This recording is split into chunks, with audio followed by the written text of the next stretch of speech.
दोस्तों इस बात में कोई शक नहीं है कि हमारी धरती का लगभग 30% हिस्सा जमीन और 70% हिस्सा ओशियन से कवर करते हैं। पर जहां हमने अब तक most of the land mass को एक्सप्लोर कर लिया है, तो वहीं ओशियंस अब भी हमारी समझ से परे है, क्योंकि हम इंसान अभी तक ओशियंस का सिर्फ 5% ही जान पाए हैं। लेकिन क्या आपको मालूम है कि इस 5% में हमें ओशियंस के बारे में क्या क्या जानकारी मिली है? अगर नहीं तो बने रहिए वीडियो में एंड तक मेरे साथ, क्योंकि आज मैं आपको डीप अंडर ओशियंस की सैर पर ले जाने वाला हूं। चलिए अंतरिक्ष टीवी के सबमरीन में बैठकर चलते हैं गहरे समुद्र की खोज पर।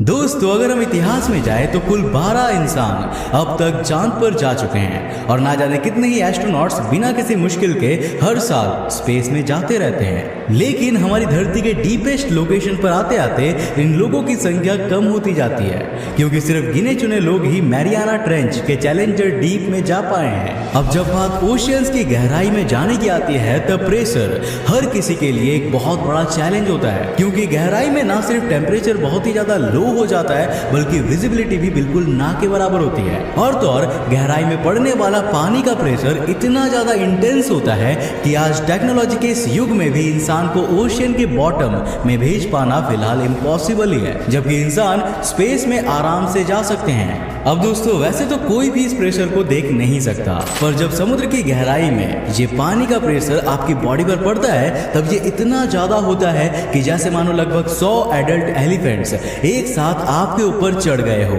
जो कि हमारे जमीन से लगभग 1000 गुना ज्यादा है। हालांकि स्पेस में ऐसा नहीं होता, क्योंकि जैसे ही हम अर्थ के एटमॉस्फेयर को पास करते हैं, तब इसका एयर प्रेशर अचानक से 0 पर ड्रॉप कर जाता है। और शायद यही वजह है कि स्पेस में जाना ओशियन फ्लोर को मैप करने से ज्यादा आसान होता है। अब दोस्तों इतना तो हम जानते ही हैं कि नासा और दूसरी स्पेस एजेंसीज स्पेस को एक्सप्लोर करने के लिए रेडियो वेव्स का यूज करती है, पर ओशियंस में आते आते ये मेथड भी अटक जाती है, क्योंकि ओशियंस के अंदर trillions and trillions of gallons water मौजूद है, जो रेडियो वेव्स के रास्ते में आ जाता है। दोस्तों एक तरफ जहां पैसिफिक ओशियन लगातार छोटा होता जा रहा है, तो वहीं दूसरी तरफ अटलांटिक ओशियन लगातार एक्सपैंड कर रहा है। लेकिन आपकी जानकारी के लिए मैं बता दूं कि आज से बहुत सालों पहले अटलांटिक ओशियन धरती पर मौजूद ही नहीं था, और ये तब फॉर्म हुआ जब नॉर्थ और साउथ अमेरिकन कॉन्टिनेंट सेपरेट हुए थे, जिसके बाद से ही ये एक्सपैंड करता जा रहा है और आज भी ये करीब 2 इंचेस पर ईयर के रेट से बढ़ रहा है। अब दोस्तों ये बात तो साफ है कि ओशियंस किसी मिस्ट्री से कम नहीं है, और आपको जानकर आश्चर्य होगा कि ओशियंस का भी अपना एक साउंड होता है, जिसे साल 1997 में डिटेक्ट किया गया था।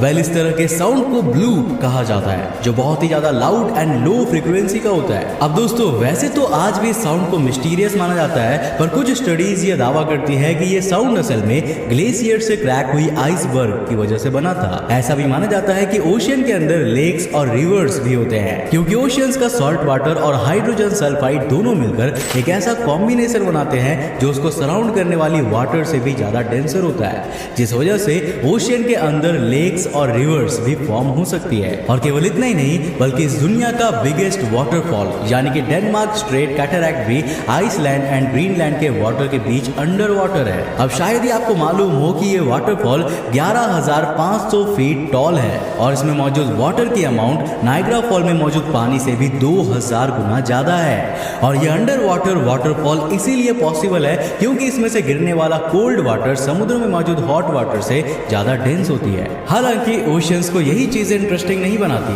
क्योंकि इस दुनिया की लॉन्गेस्ट माउंटेन चेन भी इसी मिस्टीरियस अंडर वाटर वर्ल्ड में कहीं छिपी हुई है। अगर हम गौर से देखें तो मिड ओशियन रेंज लगभग 65,000 किलोमीटर लंबी है, पर आपको जानकर हैरानी होगी कि इंसानों ने इस रेंज को फिलहाल सिर्फ 1% ही स्टडी किया है, जबकि हम इससे ज्यादा तो वीनस और मार्स की सरफेस के बारे में ही स्टडी कर चुके हैं। अब इस दुनिया के लगभग 94% लिविंग क्रिएचर्स तो एक्वाटिक है, पर इसके बावजूद भी हम इंसान 2/3 ऑफ मैरीन लाइफ से अब तक अनजान बने हुए हैं, और शायद यही वो वजह है जिसके चलते ओशियंस के अंदर अक्सर कोई ना कोई न्यू स्पीसीज खोज ली जाती है।